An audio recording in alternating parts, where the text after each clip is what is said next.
Oke, halo sahabat teman-teman, kembali lagi dengan saya Dan Hari, dan kali ini kita bakal membahas HP yang baru banget dirilis oleh Apple, yaitu iPhone 16e. HP-nya sekarang belum di tangan saya, jadi kali ini kita bakal membahas saja kira-kira apakah HP ini akan worth it untuk dibeli dan apakah bisa jadi penerus seri iPhone SE Gen 3 yang keluar di tahun 2022 kalau nggak salah. Oke, nggak usah berlama-lama, langsung saja kita bahas videonya. Buat teman-teman yang nggak tahu, Apple pada tanggal 19 Februari kemarin itu meluncurkan produk baru, yaitu si iPhone 16e atau 16e ini, teman-teman. Dan HP ini mempunyai segmen pasar paling murah di jajaran seri iPhone 16 karena rumornya harganya itu nggak sampai 10 juta. Kalau emang benar demikian, mungkin HP ini bakal bisa jadi pertimbangan teman-teman yang belum ganti ke seri iPhone 16. Oke teman-teman, untuk desain iPhone 16e ini sebenarnya itu mirip kayak iPhone XR. Di sini saya kebenaran ada iPhone XR ya. Untuk dimensi ukuran sama-sama 6,1 inch. Yang membedakan untuk iPhone 16e itu bagian bezel samping ini dibikin flat mirip kayak series 12. Lalu untuk bagian depannya, terutama bagian layar, dia mempunyai bezel yang jauh lebih tipis daripada iPhone XR. Kalau untuk bagian belakang, iPhone 16 ini benar-benar mirip banget ya sama iPhone XR. Kameranya juga cuma ada satu. Untuk kamera ini sebenarnya itu ada dua kamera, tapi dijadikan satu sama Apple. Untuk resolusi kameranya lumayan besar ya, yaitu di 48 megapiksel. Kalau ngomongin soal layar, iPhone 16 ini memiliki layar yang sudah bagus, yaitu menggunakan layar Super Retina XDR OLED berukuran 6,1 inch. Seperti yang saya singgung tadi, mirip banget kayak iPhone XR ya. Dengan resolusi yang tajam sudah pasti. Untuk perlindungannya juga bagus, menggunakan ceramic shield glass di bagian belakang maupun di bagian depan. Yang sangat disayangkan, iPhone 16 itu cuma punya dua warna. Cuma ada warna putih dan warna hitam kayak gini. Finishing bagian belakangnya itu bagus teman-teman, dibikin agak matte, tapi sayangnya warnanya cuma dua ya. Jadi kalau laki-laki ya pasti rata-rata ambil hitam. Kalau cewek bisa ambil opsi yang warna putih. Harusnya ini ada satu warna lagi antara warna pink gitu, pasti bagus banget dan lebih ke unyu teman-teman. Kan sampai sekarang itu tidak ada HP Apple yang mempunyai satu kamera terus warnanya pink. Nah itu kalau misal Apple ngelunjurin warna pink mungkin bakal kece banget ya, dan lumayan keren sih menurut saya. Tapi sayangnya nggak ada. Lalu bagian depannya ini belum ada dynamic island ya, masih ada notch di bagian atas. Dan untuk keamanannya menggunakan sensor Face ID. Dengan desain yang cakep, gimana soal performanya? Di balik desain yang menarik, iPhone 16e ini mempunyai prosesor yang sangat powerful menurut saya. Meskipun ini iPhone series 16 paling murah, dia mempunyai prosesor bertipe Apple A18, dan ini prosesor yang sama digunakan untuk iPhone 16 base model. Jadi untuk jeroan di sini tidak dikurang-kurangi ya oleh Apple, meskipun harganya dia lebih murah. Tapi emang untuk GPU-nya di sini hanya 4 core ya, sedikit di bawah seri iPhone 16. Kalau performa keseluruhan, iPhone 16 ini sudah pasti mampu mendukung untuk multitasking, gaming yang berat, dan aplikasi-aplikasi juga pasti sudah lancar teman-teman. Lalu ada fitur unggulan, kemarin itu pas presentasi oleh tim Apple, mereka sangat menonjolkan Apple Intelligent AI teman-teman, tapi versi Apple. Dan AI di Apple ini kayak sinkron gitu dengan ChatGPT. Jadi harusnya itu datanya sudah banyak banget ya. Terus kalau di presentasi kemarin sih bagus banget ya, bisa eraser gambar dengan baik. Terus misalnya teman-teman mau cari sesuatu tidak tahu apa nama barangnya, tinggal difoto, nanti Apple Intelligence-nya bisa tahu, oh ini barang ini, oh ini beli di sini gitu-gitu teman. Intinya Apple Intelligence itu adalah AI tapi punyanya iPhone, punyanya Apple lah.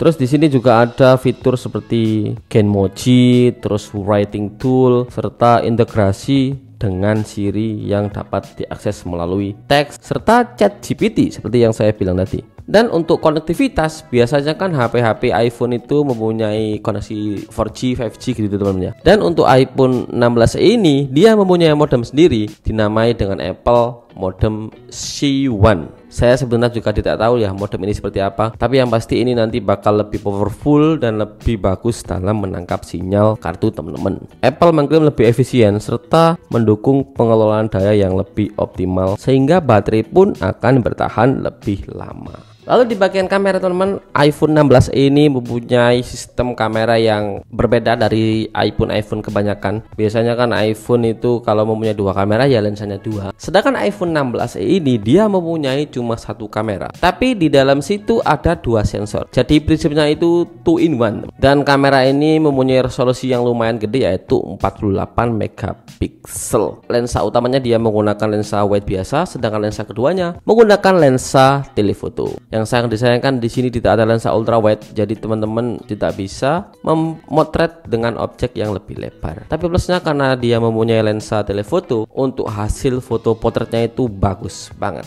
Saat model OLED pun Apple mengklaim bahwa foto dari iPhone 16 ini lebih bagus dan keren pokoknya daripada seri-seri sebelumnya, apalagi didukung dengan prosesor Apple A18. Jadi di sini processing gambarnya lebih tajam. iPhone 16e sudah didukung dengan fitur night mode. Yang dipangkas di sini adalah dia tidak ada fitur cinematic video. Ini saya belum tahu juga ya, tapi banyak rumor yang ngomong kalau iPhone 16e itu tidak ada fitur cinematic videonya, mungkin karena lensanya cuma satu. Jadi kalau buat fitur cinematic video di sini tidak bisa. Sedangkan buat kamera depan, iPhone 16e dibekali dengan 12 megapiksel true depth kamera. Hasil kamera depannya di sini bagus teman-teman, tapi ini masih menurut presentasi dari Apple ya. Kita tidak tahu gimana hasilnya. Nanti kalau kita punya produknya bakal kita review. Yang keren di sini kamera depan dari iPhone 16e itu sudah support autofocus. Jadi kalau kita foto dengan banyak orang itu semua wajah kita bisa fokus. Lalu untuk hasil videonya di sini iPhone 16e sudah support sampai 4K video di kamera depan dan kamera belakang. Lalu next soal baterai. iPhone 16e di sini saat dipresentasikan Apple mengklaim bahwa baterainya itu lebih awet daripada iPhone SE Gen 3. Baterai mAh-nya juga lebih gede dan Apple mengklaim bisa bertahan sampai 26 jam. Sekitar 6 jam lebih lama dibanding iPhone 11 dan 2 kali lipat dibanding iPhone SE generasi sebelumnya. Yang sangat disayangkan, iPhone 16 ini tidak mendukung MagSafe teman-teman. Lalu iPhone 16 ini juga sudah support menggunakan USB Type-C. Yang bikin keren adalah iPhone 16 ini didukung dengan fitur satelit seperti emergency SOS serta bantuan untuk melacak via satelit meskipun saat teman-teman tidak punya koneksi atau tidak punya paket data teman-teman. Lalu tadi ada juga sensor tabrakan. Jadi kalau misal teman-teman amit-amit ini ketabrak mobil saat nyetir gitu, HP-nya langsung membawakan mode SOS. Jadi teman-teman tinggal menggeser saja, nanti bisa langsung telepon 911 atau panggilan darurat teman-teman. Lalu hal yang terakhir kita bahas adalah soal material yang digunakan dan harganya. Di sini Apple mengklaim mereka berkomitmen untuk menggunakan bahan daur ulang 50% saat menggarap iPhone 16e ini. Dan ini dibuktikan bahwa mereka itu bikin frame iPhone-nya itu dari bahan daur ulang, sampai baterai juga bahan daur ulang yang mengandung lithium dan kobalt daur ulang. Box HP-nya juga dibikin dengan bahan daur ulang. Keren sih Apple ya. Lalu dari segi harga, iPhone 16e dijual start from $599 untuk varian 128GB. Kalau dirupiahkan ini nggak sampai 10 juta teman-teman. Dan teman-teman bisa order per hari ini tanggal 21 Februari 2025 dan akan dijual secara serentak pada tanggal 28 Februari 2025 untuk pasar luar negeri. Nah, tanggal 28 Februari itu peluncurannya baru di luar negeri ya. Singapura sih itu pasti sudah keluar, Malaysia juga sudah keluar, tapi Indonesia belum karena sampai sekarang iPhone 16 pun belum bisa resmi di sini. Karena Apple sama pemerintah Indonesia masih belum bisa deal-dealan soal TKDN. Ya itu biar mereka yang ngurus lah. Dan sekarang kesimpulannya buat teman-teman yang mempunyai budget 10 jutaan mau cari HP baru, apakah iPhone 16 ini worth it? Kalau menurut saya, jika teman-teman sekarang belum pernah pakai iPhone dan mau pakai iPhone dengan prosesor paling baru, terus tipe paling baru, kamera yang pastinya ciamik teman-teman karena ini mempunyai resolusi yang tinggi, iPhone 16 ini sangat cocok buat teman-teman dengan budget under 10 juta sudah dapat iPhone dengan spek yang tinggi, lalu dengan layar yang cakep banget, sudah menggunakan OLED dan baterainya diklaim bisa tahan sampai 26 jam. Tapi ada minus minusnya juga, minusnya yang pertama itu pasti kameranya cuma satu. Meskipun ini ada dua kamera, ada telefoto dan lensa wide biasa, tapi tidak ada ultra wide. Karena saya ngerti sih teman, jika Apple menanamkan lensa ultra wide di iPhone 16e, iPhone 16 reguler bakal tidak laku. Jadi itu pertimbangan juga, serta HP ini juga tidak support MagSafe. Tapi kalau MagSafe sih saya sendiri tidak pernah memakainya ya.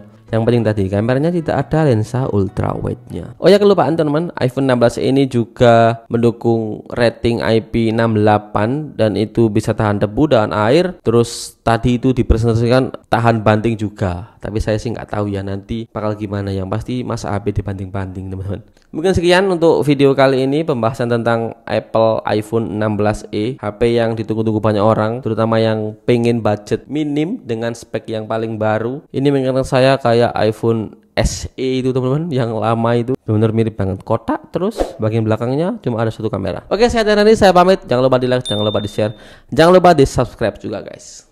Bye bye.